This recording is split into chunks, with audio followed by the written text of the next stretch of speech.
A ƙarshe dai Kwamarar Aminu Abdulsalam Gwarzo ya karɓi tikitin takarar gwamnan jihar Kano ƙarƙashin jagorancin Sanata Dr. Rabi'u Musa Kwankwaso a kuma jam'iyyar NDC Kwankwasiyya. An dai daɗe ana kai ruwa rana da kuma tattaunawa da masu ruwa da tsaki game da takara da kuma tikitin gwamnan Kanon. Mutane da dama na kallon cewa Dr. Nasiru Yusuf Gawuna ne zai zama ɗan takara, Kwamarar ya kasance mataimaki, sai dai a yanayin tsarin consensus da kuma gabatar da yanayin da Kwankwaso ke sulhunta 'yan takara ya sha bamban da duk abubuwan da mutane suka sani. Dr. Nasiru Yusuf Gawunan dai a yanzu shi ma ya zama ɗan takarar sanatan Kano ta tsakiya. Amma dai yanzu Kwamarar Aminu Abdulsalam Gwarzo shi ne ɗan takarar gwamnan jihar Kano da zai kara da gwamna Abba Kabiru Yusuf a zaɓe mai zuwa.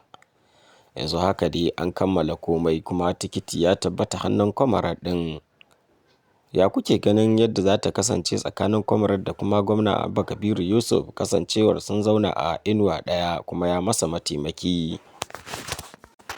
Ana kyautata zaton dai tafiyar ta Kwamarar Aminu Abdulsalam Gwarzo da zai jagoranci a tikitin takarar gwamnan Kano, inda zai kara da gwamna Abba Kabiru Yusuf, wanda wasu na kallon cewa abu ne mai matuƙar muhimmanci da 'yan Kwankwasiyya ya kamata su mai da hankali kan zaben shekarar 2027 ɗin.